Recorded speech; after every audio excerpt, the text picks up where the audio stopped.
할렐루야. 오늘도 이 새벽에 기도하고 예배하는 우리 드림교회 성도 여러분들을 주님의 이름으로 축복합니다. 오늘 하루 주님 주어주시는 형통함이 여러분 가운데 가득하시기를 원합니다. 호세아 11장 1절에서 12절까지 말씀을 함께 봅니다. 이스라엘이 어렸을 때에 내가 사랑하여 내 아들을 애굽에서 불러냈거늘 선지자들이 그들을 부를수록 그들은 점점 멀리하고 바알들에게 제사하며 아롯에 긴 우상 앞에서 분향하였느니라. 그러나 내가 에브라임에게 걸음을 가르치고 내 팔로 안았음에도 내가 그들을 고치는 줄을 그들은 알지 못하였도다. 내가 사람의 줄 곧 사랑의 줄로 그들을 이끌었고 그들에게 대하여 그 목에서 멍에를 벗기는 자같이 되었으며 그들 앞에 먹을 것을 두었노라. 그들은 애굽 땅으로 되돌아가지 못하겠거늘 내게 돌아오기를 싫어하니 아수르 사람이 그 임금이 될 것이라. 칼이 그들의 성읍들을 치며 빗장을 깨뜨려 없이 하리니 이는 그들의 계책으로 말미암음이니라. 내 백성이 끝끝내 내게서 물러가나니 비록 그들을 불러 위에 계신 이에게로 돌아오라 할지라도 일어나는 자가 하나도 없도다. 에브라임이여 내가 어찌 너를 놓겠느냐. 이스라엘이여 내가 어찌 너를 버리겠느냐. 내가 어찌 너를 아드마같이 놓겠느냐. 어찌 너를 스보임같이 두겠느냐. 내 마음이 내 속에서 돌이키어 나의 긍휼이 온전히 불붙듯 하도다.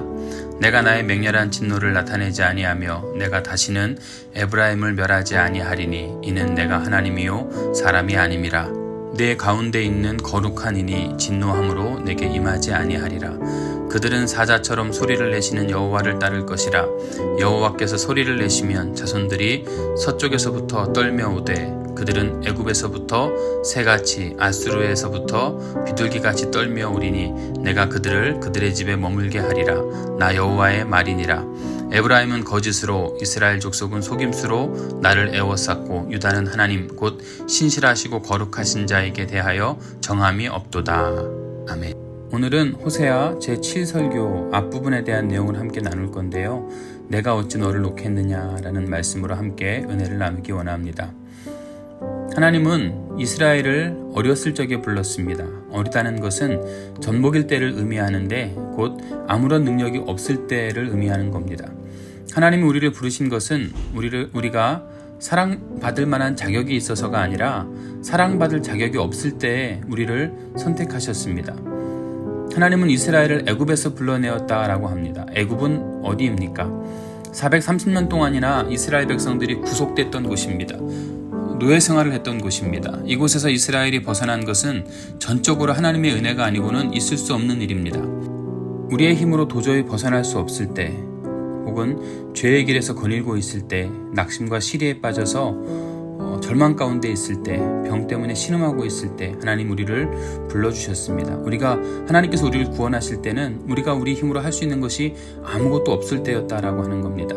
1절부터 4절까지 보면 하나님께서 걸음을 가르치시고 팔로 안아주시고 고치시고 사랑의 줄로 이끄시고 멍에를 풀어주시며 먹을 것을 주심으로 인도해 주셨습니다. 하나님의 그 큰 사랑을 받고 있던 이 어린아이와 같은 존재들이 왜 하나님을 버렸습니까?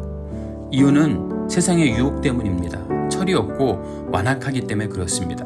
계속 호세아에서 이야기하고 있는 그 말씀, 하나님을 아는 지식이 없기 때문에 그렇습니다. 오늘 말씀은 또 철이 없으면 유혹에 빠지게 된다는 겁니다. 하나님을 아는 지식이 없으면 결국은 유혹에 빠질 수밖에 없다라고 하는 겁니다.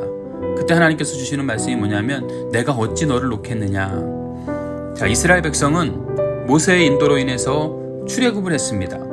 근데 노예 생활하던 곳, 애굽에서 노예 생활하던 곳. 근데 출애굽을 하면서 시작하면서부터 이스라엘 백성이 입에 달고 산 말이 있습니다. 그게 뭐냐면 애굽으로 돌아가고 싶다는 겁니다. 사실 애굽에 살 때 이스라엘 백성의 소원이 뭐였냐면 출애굽하는 거였습니다. 근데 막상 출애굽하고 나니까 그들은 다시 애굽으로 돌아가려고 합니다. 하나님께서 주시는 만나와 메추라기를 먹으면서도 애굽 땅에 있던 고기가마가 그때 배불리 먹었던 것 이걸 추억하는 겁니다. 배불렀으면 뭐합니까? 그 당시에는 종살이였음에도 불구하고 나빴던 기억은 모르고 좋은 기억만 가지고 옛날을 추억하는 겁니다.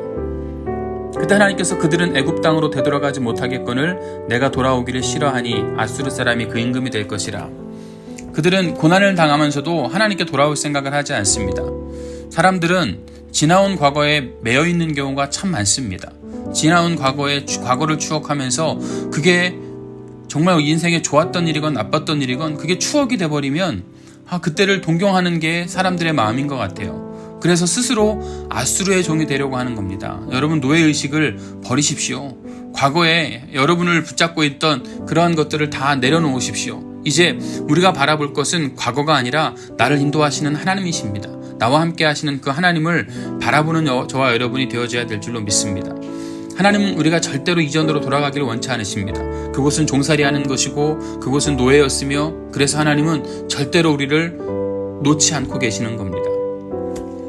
8절 말씀에 아드마와 스보임이 나오는데요. 아드마와 스보임은 소돔과 고모라 옆에 있던 그러한 성입니다. 유황불로 멸망할 때 이 아드마와 스보임도 멸망을 했습니다. 근데 하나님은 그 성들처럼 내버려두지 않겠다는 겁니다. 사람은 감정에 의해서 좌우되지만 하나님의 선하신 뜻은 항상 일정합니다. 사람의 사랑은 제한적이지만 하나님의 사랑은 제한이 없습니다. 사람은 쉽게 화를 내지만 하나님은 진노하지 않으십니다. 사람은 속되지만 하나님은 거룩하십니다. 사람은 상대편에게 상해를 입히고 해롭게 하지만 하나님은 예수 그리스도를 통해서 그분의 죽으심과 그분의 찔리심을 통해서 공의를 완성시키고 사랑을 완전히 나타내 주셨습니다. 하나님 앞에 나오는 자는 누구든지 회복시켜 주시는 겁니다. 여러분, 오늘 이 새벽에 하나님께 나온 줄로 믿습니다. 여러분에게 온전한 회복의 역사가 이루어지기를 우리 주님의 이름으로 축원합니다. 11절 12절 말씀 계속 이어지면서 하나님께서 이스라엘 백성에게 평안과 쉼을 주시겠다라고 하는 겁니다. 주님께 나오는 자들은 다 안식과 평안을 얻습니다. 38년 된 병자도 고침을 얻었고요. 12년간 혈루병으로 고생하던 여인도 고침을 받았고요. 죄 많던 여인도 죄사함을 받았고 평안을 선물로 받았습니다. 하나님의 사랑을 믿고 하나님께 돌아오면 고침과 평안과 안식과 회복의 축복을 경험할 수 있다라고 하는 겁니다. 하나님은 결코 우리를 놓거나 우리를 버리지 않으십니다. 우리가 가령 지금 죄 가운데 있다 할지라도, 가령 우리가 지금 실수로 넘어져 있다 할지라도 하나님께서는 혹 우리를 죄 때문에 징계하시고 혼내실지언정 우리를 버리시는 분이 아니라는 겁니다. 끝까지 우리를 싸매주시고 붙잡아주시고 하나님의 은혜로 회복시켜주시는 분임을 여러분 꼭 체험하시기를 이 새벽에 우리 주님의 이름으로 축원합니다. 오늘 우리가 함께 이 새벽에 기도하기 원합니다. 오늘 주신 말씀 잘 기억하시면서 하나님 절대로 여러분을 포기하지 않으시는 하나님이심을 믿고 기도하시고요. 드림교회 부흥을 위해서 기도하시고 현지교회 연합을 위해서 솔라리스에 있는 현지교회 연합하려고 합니다. 마지막 단계만 남겨두고 있는데 잘 이루어질 수 있도록 기도해 주시고요. 우리 드림교회 성도들을 위해서 기도합니다. 한 명 한 명 이름 불러가면서 우리 많지 않잖아요. 그게 우리에게 또 주어진 강점이잖아요. 우리가 서로 사랑 안에서 성도 이름 한 명 한 명 불러가면서 함께 기도합니다. 담임 목사 가정의 비자 문제 이번 주 안에 끝낼 거라고 합니다. 여러분 꼭 담임 목사 비자가 발급될 수 있도록 기도해 주시기 원하고요. 여러분이 가지고 있는 모든 개인적인 문제, 영적인 문제, 어떤 문제라도 하나님께 내려놓으십시오. 다 하나님께 간구하라고 하셨습니다. 여러분이 새벽에 하나님 앞에 여러분의 모든 문제를 간구하는 시간이 되어지기 원합니다. 그리고 오늘은 이 땅에 있는 교회들을 위해서 기도하겠습니다. 이 땅에 수없이 많은 교회들이 있는데 이 땅에 있는 교회들이 하나님의 자녀로서의 사명을 잘 감당해낼 수 있도록 여러분 교회에 위해서 기도해 주시고요. 여러분이 품고 있는 전도 대상자를 위해서 기도합니다. 이 새벽에 우리가 다 함께 주여 한번 부르신 후에 기도하겠습니다.